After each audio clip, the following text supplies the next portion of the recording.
RMM টিভিতে স্বাগতম। পূর্ব জেরুজালেমের পবিত্র স্থান ও মুসলিমদের কাছে হারাম আল শরীফ এবং ইহুদিদের কাছে টেম্পল মাউন্ট নামে পরিচিত আল আকসার প্রবেশমুখ থেকে মেটাল ডিটেক্টর সরিয়ে নিয়েছে ইসরায়েল। দেশটির প্রধানমন্ত্রী বেনিয়ামিন নেতানিয়াহুর নিরাপত্তা পরিষদ মঙ্গলবার সকালে এই সিদ্ধান্ত নেয়। এর আগে হারাম আল শরীফ প্রাঙ্গণে ইসরায়েলিদের নিরাপত্তাজনিত বিতর্কিত কিছু ব্যবস্থাকে ঘিরে ব্যাপক সংঘর্ষের পর এ নিয়ে উত্তেজনা চরমে ওঠে। ফলে সেখানে মেটাল ডিটেক্টরের পরিবর্তে শিথিল নজরদারি ব্যবস্থা বসানোর ঘোষণা দিয়েছে ইসরায়েলি কর্তৃপক্ষ। এই সিদ্ধান্ত ঘোষণার ঘণ্টা কয়েক আগে জাতিসংঘের মধ্যপ্রাচ্য বিষয়ক দূত নিকোলাই স্নাদেনসভ সতর্ক করে দিয়ে বলেছেন, জেরুজালেমের পবিত্র ধর্মীয় স্থান নিয়ে দ্বন্দ্ব শিথিল না হলে তা এই প্রাচীন শহর ছাড়িয়ে আরও ব্যাপকভাবে ছড়িয়ে পড়তে পারে।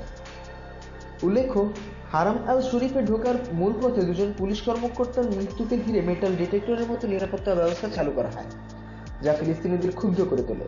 এই পটভূমিতে ইসরায়েলি কর্তৃপক্ষ এমন সিদ্ধান্ত নিল।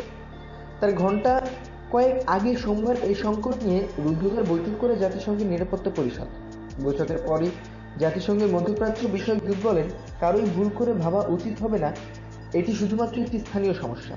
যদিও এটি মাত্র কয়েকশো বর্গমিটারের মধ্যে ঘটেছে, তবে এর প্রভাব পড়ছে সারা বিশ্বের কোটি কোটি মানুষের উপর। এর সর্বনাশা প্রভাব প্রাচীন শহরের দেয়াল ছাড়িয়ে ইসরায়েল এবং ফিলিস্তিন, এমনকি মধ্যপ্রাচ্যের সীমানা ছাড়িয়ে আরও অনেক দূর যেতে পারে। ইসরায়েলের নিরাপত্তা ব্যবস্থাকে কেন্দ্র করে গত 21শে জুলাই শুক্রবার পূর্ব জেরুজালেম এবং অধিকৃত পশ্চিম তীরে হাজার হাজার বিক্ষোভকারী রাস্তায় নামলে ইসরায়েলের নিরাপত্তা বাহিনীর সাথে সংঘর্ষে 3 জন ফিলিস্তিনি নিহত হন।